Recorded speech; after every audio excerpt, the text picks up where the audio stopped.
இன்று ஒரு நல்ல நாள். அறிவியல் கண்காட்சி நம்ம மிக சிறப்பாக 6/3/2025 அன்று நடந்தது.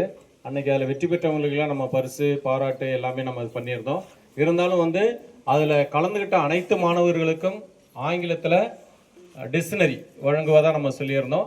இந்த ஆங்கில டிக்ஷனரி நம்ம பள்ளியில் ஆங்கில வகுப்பு நடக்கும் பொழுது ஒவ்வொரு மாணவரும் அது கையில் நீங்கள் வச்சுருக்கணும் அப்படிங்கிறதுனால இந்த ஒரு ஏற்பாடு. இதில் இந்த அறிவியல் கண்காட்சியில் கலந்துக்கிட்ட எல்லா மாணவர்களுக்கும் பரிசு கொடுக்கலாம் அப்படின்னு சொல்லிட்டு முதல்ல நான் தான் சொல்லிவிட்டு அதுக்கு ஏற்பாடு பண்ணோம். அப்போ நான் என்ன சொன்னேன் அப்படின்னாக்கா, சரி என்ன கொடுக்கலாம், ஒரு எளிதான ஒரு பரிசாக கொடுக்கலாம், ஒரு பிளாஸ்டிக்கில் கவர் பண்ணி கொடுக்கலாம் அப்படின்னு நான் நினச்சேன். ஏதாவது ஒரு பொருளை வாங்கிட்டு வந்து. அப்புறம் அறிவியல் டீச்சர் சொன்னாங்க, இல்லை சார் அது வேண்டாம் பிளாஸ்டிக் டீச்சர், ஏன்னா நானே ஒரு சுற்றுச்சூழல் டீச்சர், எனக்கு இது மாதிரி இல்லை. அப்புறம் நானே கேட்டேன் வேறு என்ன வாங்கி கொடுக்கலாம் அப்படின்னு சொல்லி கேட்டேன். அப்போ அவங்க என்ன சொன்னாங்க அப்படின்னாக்கா, ஒரு டிக்ஷனரி கொடுக்கலாம் சார் அப்படின்னாங்க.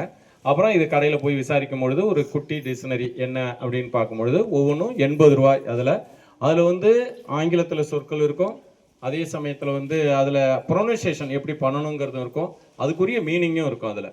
அதனால் அதை தேடி தேடி பார்த்து அது இப்போ தான் நம்ம ஸ்டாக்ல இருந்து கிடச்சி இன்றைக்கி நம்ம கொண்டு வந்திருக்கோம். மொத்தம் நம்ம 75 மாணவர்கள் இந்த அறிவியல் கண்காட்சியில் கலந்துக்கிட்டீங்க. 75 மாணவர்களுக்கும் அந்த டிக்ஷனரி நம்ம வழங்குகிறோம்.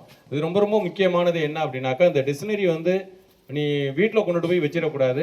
நீங்கள் என்ன செய்யணும் அப்படின்னாக்கா, கட்டாயமாக ஆங்கில பாடம் நடத்தும் பொழுது அது பக்கத்தில் வச்சுக்கிட்டு ஆசிரியர் என்ன சொல்கிறாங்க, அதுக்கு என்ன பொருள், எப்படி ப்ரொனன்சியேஷன் சொல்கிறாங்க அப்படிங்கிறத நீங்கள் கவனித்து அதை குறிப்பு எடுத்துக்கணும். இன்னொரு விஷயம், வீட்டில் போய் படிக்கும்போது அந்த டிக்ஷனரியை நீங்கள் வச்சுக்கிங்க. அதனால் இந்த மாதிரியான ஒரு பரிசை கொடுக்கணுங்கிற ஒரு நல்ல எண்ண அலைகள் நம்மளை சுற்றிலும் ஒரு எண்ண அலைகள் நம்ம பரவும் பொழுது அது எல்லோருக்குமே பயன்பாடு உடையதாக இருக்கும்.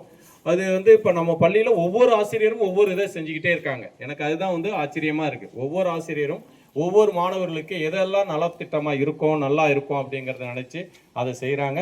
அதனால் ஆசிரியர்கள் அனைவர்களுக்கும் பாராட்டு தெரிவித்து இந்த நல்ல நேரத்தில் அறிவியல் டீச்சருக்கும் ஆங்கில ஆசிரியருக்கும் என்னுடைய மனமார்ந்த பாராட்டுகளை தெரிவித்துக் கொள்கிறேன். அவர்கள் ஒரு சில கருத்துக்கள் உங்களுக்கு வழங்குமாறு அன்போடு கேட்டுக்கொள்கிறேன். அனைவருக்கும் காலை வணக்கம்.